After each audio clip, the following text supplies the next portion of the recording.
অথচ আমাদের এখানে যে ডিসি হওয়া নিয়ে কিছুদিন আগে হাতাহাতি হয়, সেই ডিসি হওয়ার জন্য এখন লোক খুঁজে পাওয়া যায় না। কেন? কারণ সামনে ইলেকশন। আমরা দিন রাত এই স্বপ্ন থেকে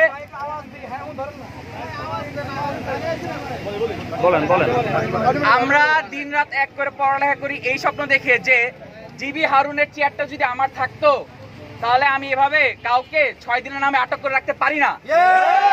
এটা বাংলাদেশের মৌলিক সংবিধানের মৌলিক অধিকার যে সেকশন, সেটার 33 নাম্বার যে আর্টিকেল, সেখানে বলা 2 নাম্বার অনু আর্টিকেল, সেখানে বলা আছে যে কাউকে বিনা ম্যাজিস্ট্রেটের কাছে পেশ করা পূর্বক 24 ঘন্টা বাবদ আটকে রাখা যাবে না। এটা আমাদেরকে প্রিলিতে পড়ানো হয়। কেন প্রিলিতে পড়ানো হয়? That we could be a competent civil servant. তো আমরা আসলে এখানে আসতে চাই সিস্টেমে কাজ করার জন্য, দেশের জনগণকে সার্ভ করার জন্য, দেশকে ভালো কিছু দেওয়ার জন্য। সেটা আমাদের মেধা এবং যোগ্যতার বলে যতটুকু সম্ভব ততটুকু। কিন্তু ভাই সিস্টেমে ঢুকার সিস্টেমে যত খারাপ হয়, আমরা তাহলে করবোটা কি? কমিশনের কাছে আমাদের প্রশ্ন ছিল যে স্যার অথবা ম্যাডাম, 2 মাস আগে পরীক্ষা রুটিন দেওয়া, এটা কি ম্যাডাম যৌক্তিক? স্যার এটা কি যৌক্তিক? স্যারেরা বলেছেন যে হ্যাঁ বাবা এটা যৌক্তিক, তোমাদের পরবর্তী ব্যাচ থেকে আমরা এটা ইমপ্লাই করব। তাহলে স্যারদের কাছে আমার প্রশ্ন, আমাদের দোষটা কি? আমাদের দোষটা কি? এই জট নিরসনের জন্য আমাদের উপর ছুরি চালিয়ে জট নিরসন করবেন, আমাদের দোষটা কি? এটা আমাদের আকুল প্রশ্ন।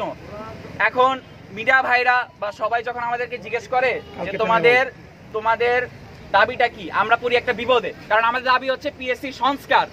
কিন্তু বাংলাদেশে সংস্কার যে একটা ভাঙা রেডিও বা ভাঙা ক্যাসেট হয়ে গেছে, এজন্য আমাদেরকে বলতে হয় যে 44-এর পর 46 লিখিত, 44-এর ব্যাচে চলতেছে প্রায় 3.5 বছর যাবত। এখনো তাদের ভাইবা অনেক বাকি।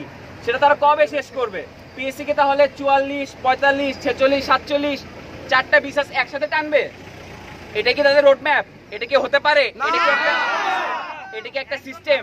না, এটা কি একটা সিস্টেম? এটা সিস্টেম হতে পারে না। এই সকল বিষয়াদি আমরা গতকালকে প্রধানমন্ত্রী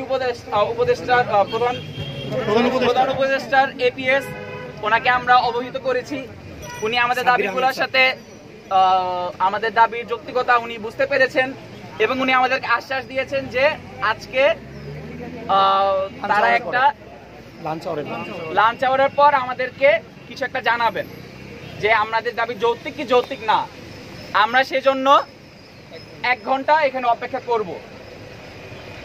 যদি না হয় তখন আমরা পরবর্তী কর্মসূচি ঘোষণা করব।